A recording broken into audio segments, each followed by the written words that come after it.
Hello, everyone. Today I want to talk about why modern writers are weak. Um, this is kind of my take on that one video I reacted to on stream by Right Conscious. I felt that although Right Conscious had some fairly obvious good points, there was something about the way he was talking about it. Maybe because it felt like he was trying to sell something. Maybe it was because the problem that he brought up just felt a bit too narrow for my liking. I kind of had this on my shelf and I've just been thinking about it for a while. Today I'm just going to ramble a little bit about why I think modern writing is in the decline, why I think there are less writers, why I think writers struggle in general, and maybe in the process you might be able to pinpoint pain point areas for yourself and understand what obstacles and roadblocks you should really expect to face if you decide to embark on the life of a writer. Now, Right Conscious was quoting Murakami. I will not be quoting anyone. I'm just going to make some general observations. If you would like a more researched video on this, I could definitely do the legwork. I know of some places where you can definitely see the research that's been done on some of these points, and it really does show you that there are so many reasons and ways that a writer can fall afoul of either themselves, culture, expectations, poor education, society. There's so many things that is just out there ready to trip you up, and not to mention whatever is inside of you that's ready to sabotage you. And overall, this is something that many people should consider before they attempt to do freelancing or writing as an actual career. Now, I just want to make it clear, Right Conscious and Murakami are not entirely wrong. I think in order to achieve anything, including a regular 9-to-5 job, it's probably best that you are physically and mentally fit. You're not going to be going to work regularly, much less writing regularly, if you are so overweight you can't leave your bed, and you are unable to, move at all, or you've been afflicted with cancer, or you are struggling with dementia. The reality is that any form of productivity will take an instant hit if you reach a certain level of unfitness. And there are many other reasons why specifically writers might struggle. And one of the reasons is writing is, at the end of the day, a solo sport, as you will. And this means that certain people might have to set up systems of accountability and develop self-discipline in order to sit down and finish their book. And unfortunately, I think in this society, there's a lot of very incorrect discussion on what self-discipline looks like. The concept of discipline is considered to be toxic. And so, of course, the idea that you would be training yourself or be tough on yourself is just, equal to oppression. and I think the whole conversation about how to create a routine and how to create positive habits and how to be self-disciplined has become incredibly complicated because of all of these allegations of toxicity. And I say that there are allegations because in order to be a successful commercial writer, or at least someone who can put out regularly, you're going to need to have accountability and a level of self-discipline that seems to be lacking for many people today. However, there are so many other reasons why people might not be able to finish their book, why they may actually finish their book, but their book is crap, why they may struggle to keep their career on track. And we're going to take a look at all of the factors that can feed into someone's success or defeat. So the first factor is basically motivation. There are so many reasons why you want to write. And some people have the wrong motivation. So if you're trying to write because you want to have tons and tons of money and be famous, you want to look cool, you want to be smart, you want to show that you understand the hidden wisdom. I think these are terrible motivations that aren't going to really get you far. Out of the ones I listed, I think seeking out money is probably the most helpful, because hopefully that would drive you to get down to brass tacks and figure out how to break writing down to its basic building blocks and make it work. Unfortunately, most people these days think money should just fall into their laps at a single cough. And this is very, very unfortunate, because this is not how life works, of course. And so when they sit down and write out their book and then they send it off to an agent, when they finally run into the wall that is traditional publishing, that's when they realize that things aren't as easy as they thought it would be. And generally speaking, most people will give up, or the whole endeavor will be reduced to a side hobby that they will do on the side while they are working. There's nothing wrong about being a writer, by the way, as a side hobby. But there are so many people who go into writing with this idea that they will be a writer, and the reality is they won't be. And that's just fact. And another huge motivation that can be and has become a large problem is that they're writing for themselves. They're writing what they only want to see. And sometimes this will mean including tons of ideological, echo chamber-like messaging that is ultimately detrimental in making its case to a broader, more general audience. Now, I think it should be entirely within anyone's right to write for themselves, write what they want, put what kind of messaging they want into their writing, even choose what level of subtlety they want for that messaging. However, they are not entitled to other people's money. And unfortunately, the people who write for themselves, the people who write for an ideological message, are not much better than the pretentious a-holes who try to write elevated crap and then basically crap on people who aren't reading their stuff. And they sit around and they view people as being extremely stupid, and they complain about stupid readers and people who just don't get it. And honestly, it's really annoying to watch these kinds of writers and creatives, honestly, because it can happen in other spaces like video games. It's really terrible when you see these people crapping on the people who could have been their clients and customers, who could have been buying their product. And it's just really, really unfortunate. It's actually very unprofessional. And the reality is, this kind of problem comes from a place of hubris. They think that their opinion is valid, number one. Number two, they believe that people should and ought to support them. They so firmly believe in their personal moral convictions that they've literally lost the plot. And as a result, when they complain about these stupid readers, they just come off sounding, well, patronizing, honestly, and mean-spirited. And it's not great. It drives more and more people away. And if you're writing for political messaging, there's a higher chance that you will continue to push your stuff out.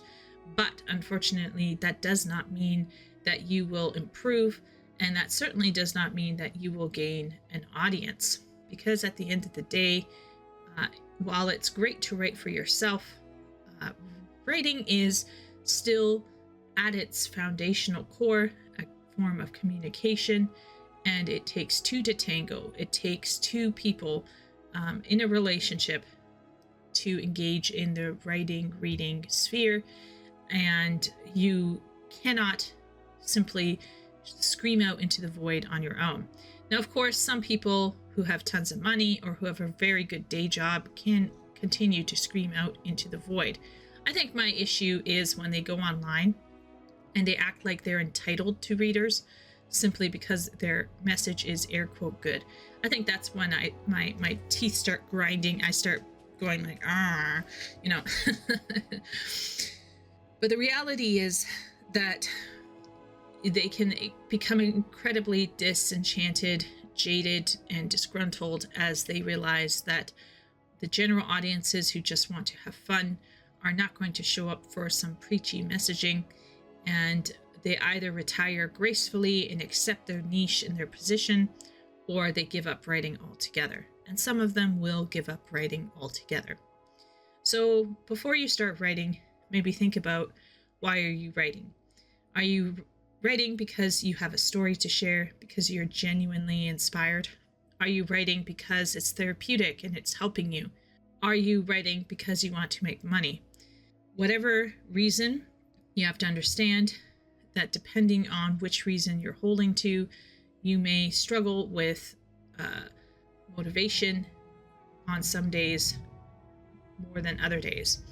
And this is where other forms of habits and routines and other kinds of writing support can get you through those days of low motivation.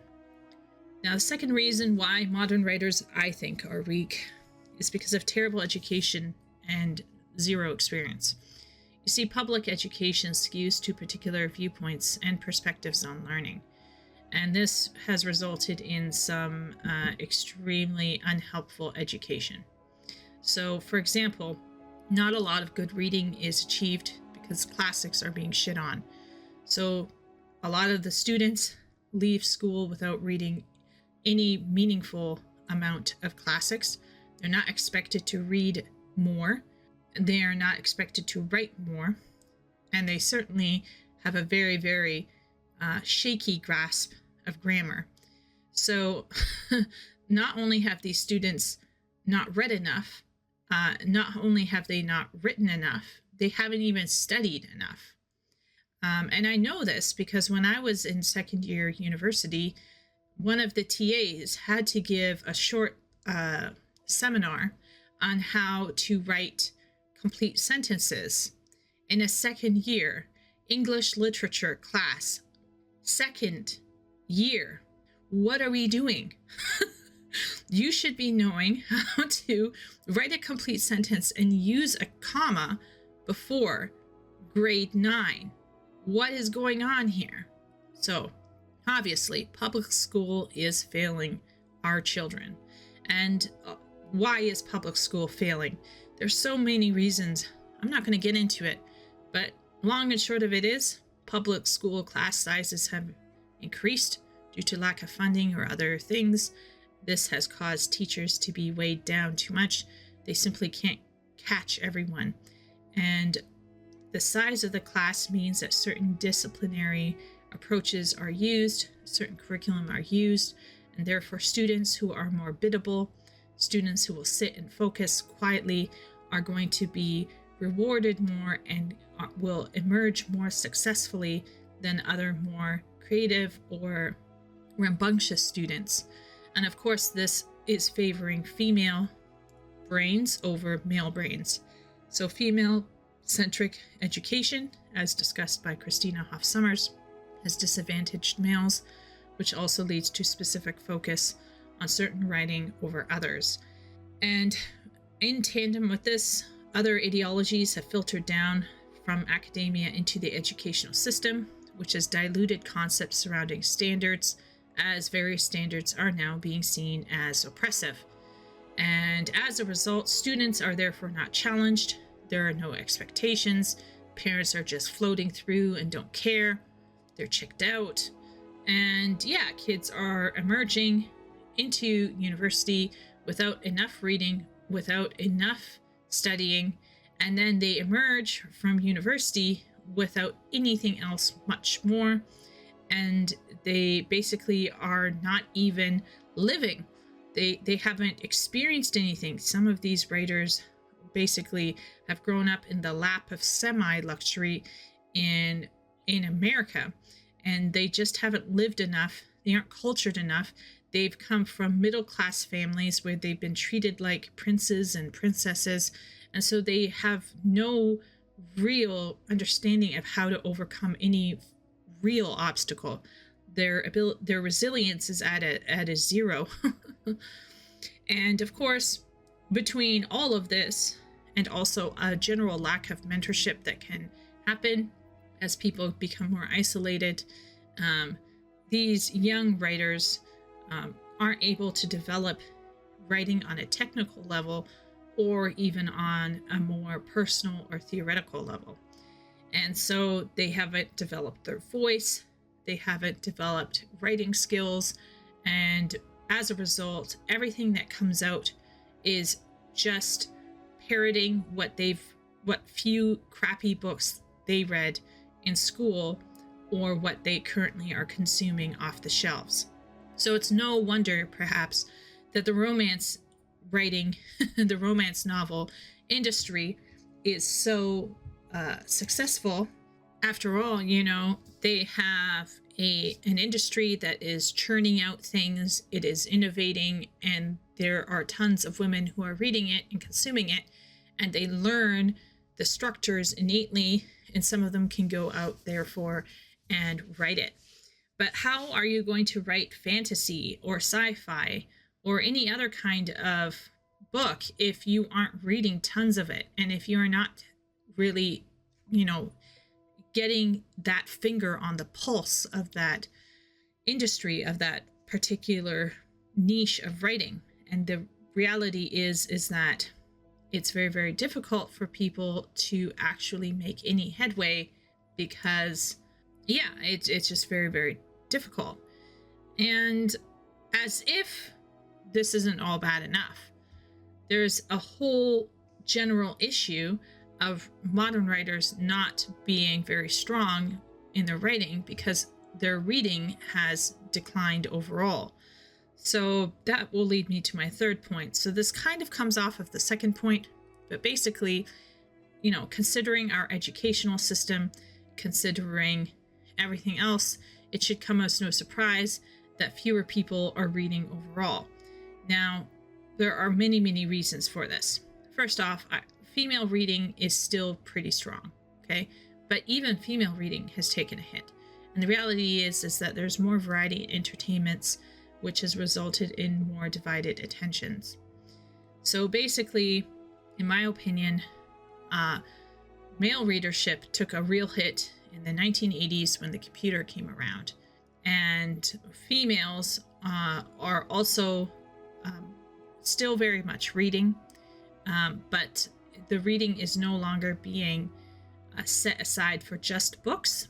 There are other forms of reading, audiobooks, there are mobile games that are visual novels, and all of this is starting to kind of dilute the market, and this will result in more people having the appearance of fading away from reading, when in fact they might be doing quite a bit of reading in video games, but it's just not showing up in the novels and the book sales. I will say, however, that males overall have taken a hit in reading, it seems, and I think part of it is because men from the beginning tend to be more interested in nonfiction, and they tend to be more interested in visual media like comic books and manga, and so it's no wonder that they kind of fell down the rabbit hole of video games pretty quickly. And this has led to a vicious cycle where men don't buy books, less books are made for the men, and the men have nothing interesting to read, and so they don't buy books. And this kind of goes around and around to the point where now we're seeing less male voices in the publishing industry. And some people will go, oh, well, it's the woke thing. And that is part of the problem. I think it definitely has, there is some weight to that, especially when you see the wish lists that literary agents have. You definitely get the feeling that if you're a white straight male, your voice is no longer required. And this can definitely put off very ambitious young men who might want to try to get into writing. But the reality is that a lot of men aren't reading as much as women are. And you can't be a great writer unless you read a lot. And everyone knows this, okay? There is a way of learning to model your writing after the greats that can be very helpful. There is a sense of understanding of where trends are. So reading is not just about educating yourself. It's not about elevating your taste. It's also about market research. It's about understanding what's popular, what's going on, what new innovations or ideas are catching on. And it's just incredibly important for writers to read more. And the reality is that many people these days just don't take the time to read. Some people are like, oh, I don't have enough time. Bullocks. I think people have enough time. The problem is, number one, their reading muscles are really weak. And so it's a bit more of a struggle for them to read. What they don't realize, and they should realize, is that reading is just like going to the gym and lifting some weights. The more you read, the easier it gets. But there is a genuine concern that men's interests overall, particularly in fiction, do not appear to be largely represented by the fiction publishing industry, and female interests are still well represented as they have been since the 1800s. So I think this has been a long ongoing thing, but I think it was just exacerbated by the arrival of the computer, and now we're seeing the natural fallout of people's decision making. Unfortunately, the good news is self-publishing, and Amazon is there to help you. So if you are a man and you're looking for something to read, the best way to go about it is actually to get on Amazon and start supporting indie writers. Basically, treat it like it's an indie video game. Support your indie writers who are trying to bring back some of the things that used to interest males in the 80s and early 90s. Another issue which really impacts modern writers and can make them weak is culture. You see, people today lean toward experience as a rule, and reflection and reading is less exciting, and most people are not going to go down that route. And unfortunately, writing requires reflection and being quiet. And so I think our culture of go, go, go all the time isn't allowing for moments of inspiration and thought. Also, writing is a discipline, and our culture is very anti-self-discipline. So many people aren't learning writing as a form of actual art that requires discipline. When you ask people how do you be a great writer, when you ask people how to be a great painter or a great dancer or a great athlete in the Olympics, they are more than able to tell you, oh, well, you have to eat well, you have to exercise, there are routines you have to do, you got to do your reps, you got to do this and that. And all of this they can say about all of these other kinds of activities. With painting, they'll be like, well, you should probably go to a class, you should probably learn color theory, you should probably learn about this and that. When it comes to writing, people get a little bit weird.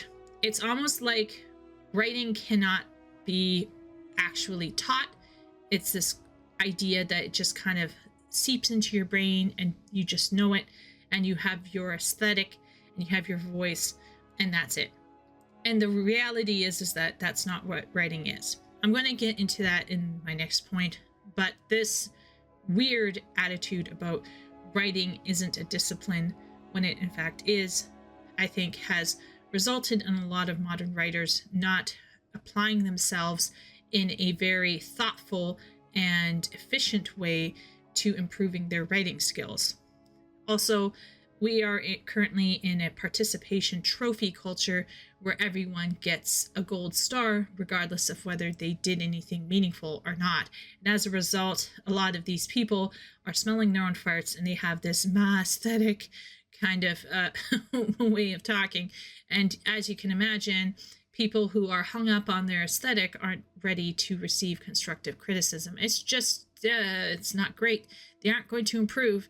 And so when critique does come, when very necessary critique comes, they feel crushed because their self-value is actually linked to what they're doing. Hence why they're so combative about what they're doing. And it's really, really unfortunate because they're never able to learn, honestly. Instead, they shunt the haters off as being istophobes instead of taking ownership for the fact that they did something really, really shitty. I think this also stems from this idea that, writing is subjective, and you can't tell if someone's writing is good or bad. Newsflash, you can. But, this kind of misconception about objectivity and subjectivity in writing, it's mind-blowing. Like, we can say subjectively, I liked this trash book, but we can say objectively, the sentences are shit, the sentence flow is bad, the word fluency is terrible, it's the grade the grade writing level of like 8-year-old. There's many ways that we can be objectively critical about a writer without attacking that person. And honestly, some people are just not ready to hear the fact that there is an objective way of critiquing someone's writing. And when they get that objective critique, they shunt it off as either being subjective or as being some sort of sexist or racist outpouring, when in fact it could just be, I don't know, objective constructive criticism. And unfortunately, this culture of just going and doing what you feel like, chasing your bliss, results in many people just writing when they feel good. And this, once again, stems from this overly complicated view of how writing can be developed. And it's directly linked to this subjective nonsense, like I said. While we can definitely say enjoyment and perspective is subjective, production and quality is never subjective. And honestly, the moment we clear the air, I think, is the moment we will empower people who are ready and willing to learn to improve and become strong writers. Now, the final point is that the art of writing has become obfuscated, and this has led to extremely weak or ill-informed writers. You see, how people talk about writing isn't helpful. It leads to a lot of confusion about how to develop your writing skills, and this will result in bad writing. For example, fewer people understand what the rules of storytelling are. This is linked directly to their education. They don't have the models of the classical books to follow, and even if they had a classical book given to them, they don't know how to read it as a writer. Close reading is something that is never taught in schools these days, so of course, if you can't do any form of close reading, how the heck are you going to objectively improve the technical aspects of your writing? Newsflash, you won't. Now, beyond failure to understand storytelling and writing techniques, these modern writers won't know when and how to break the rules, right? They're just going to be writing, and they won't understand why they're writing what they're writing. And this can result in very weird stuff going on and an overall decline in quality in writing. And then another whole other thing that a lot of people aren't talking enough about, and certainly when they talk about it, it's not in a very practical way. But essentially, there are two kinds of people who approach writing. Now, I'm going to be very careful with my words here. And I do refer to my other video about gardeners and architects. But this is how it is. If you are a budding writer, you're brand new, you've picked up a pencil, you're writing, there are going to be two natural modes of approaches. Okay, there's going to be two approaches that will come to people naturally.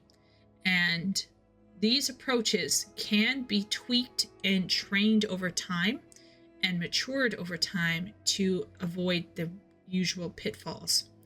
So the first approach is to just start writing without much of a plan. You're just following your heart.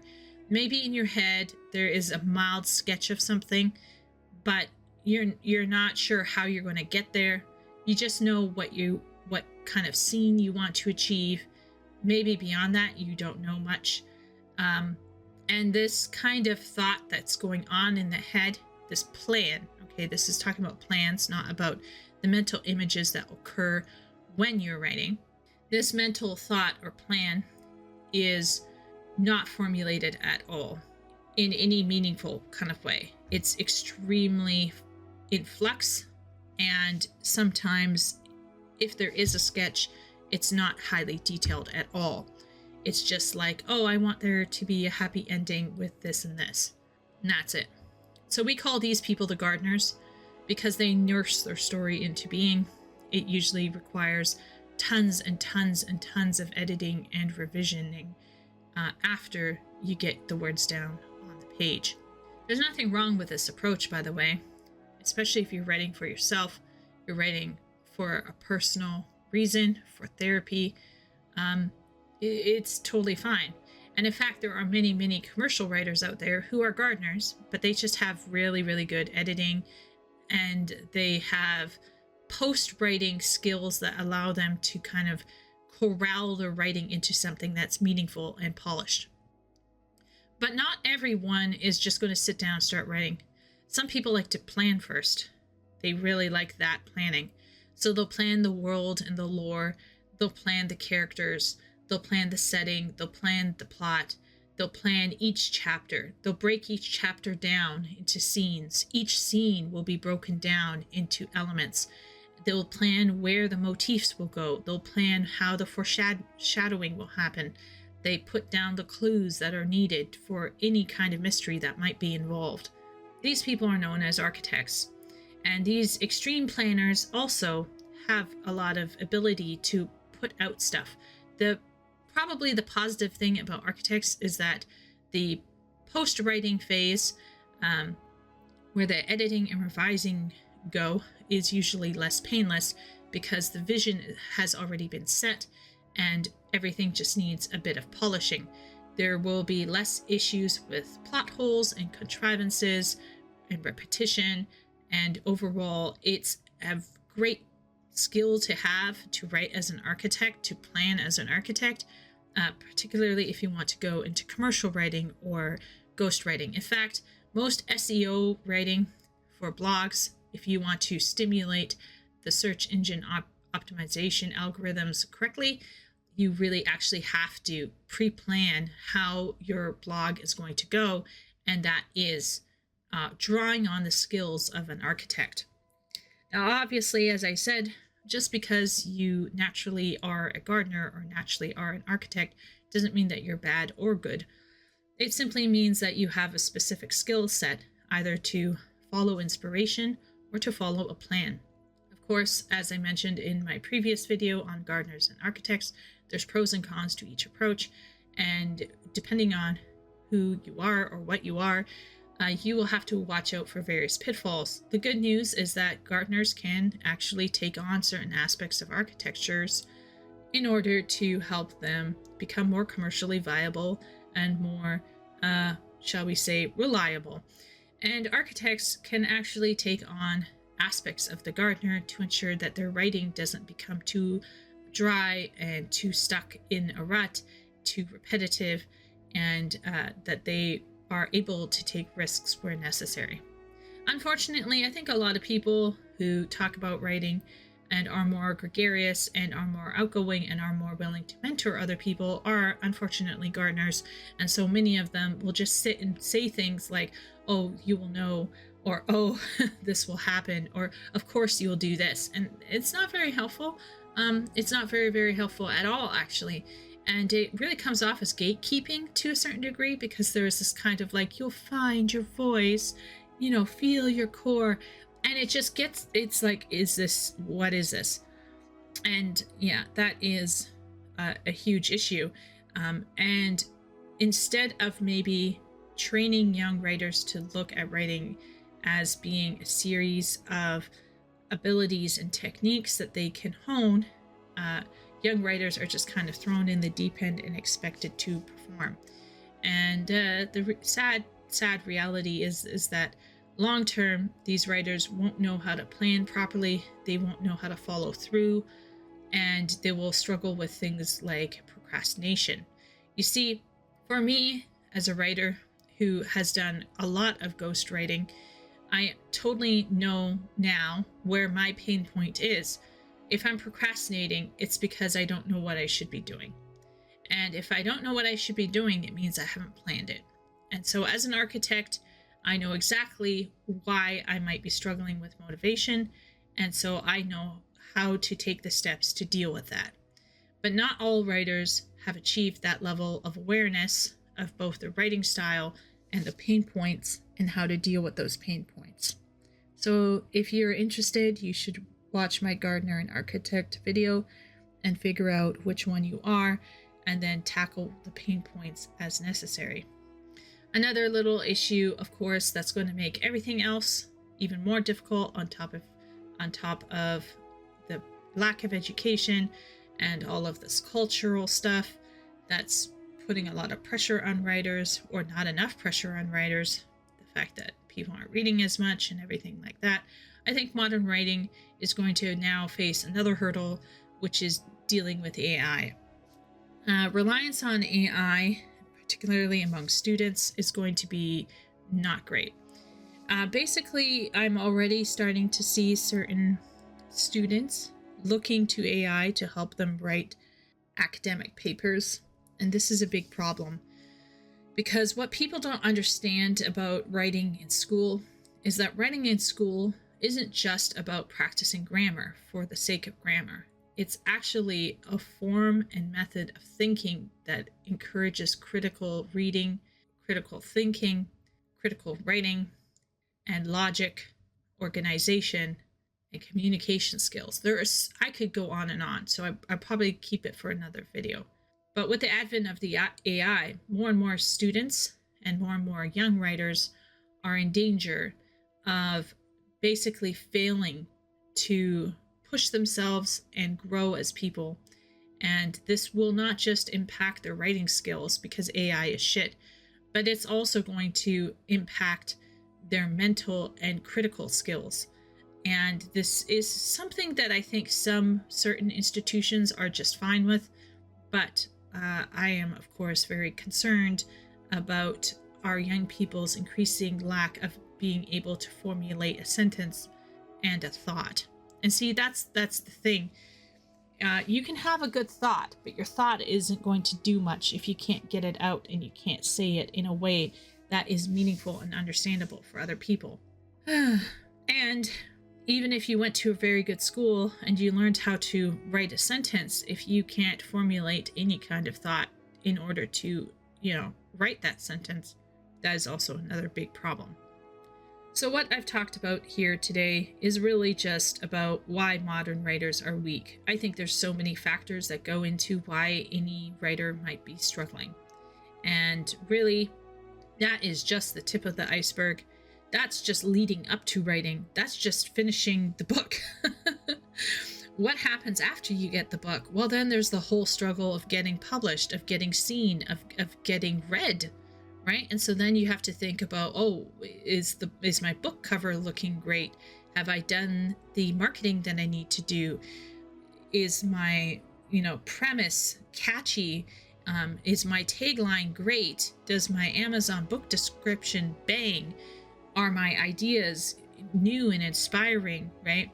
Have I found a zeitgeist? Am I going to hit a zeitgeist, right?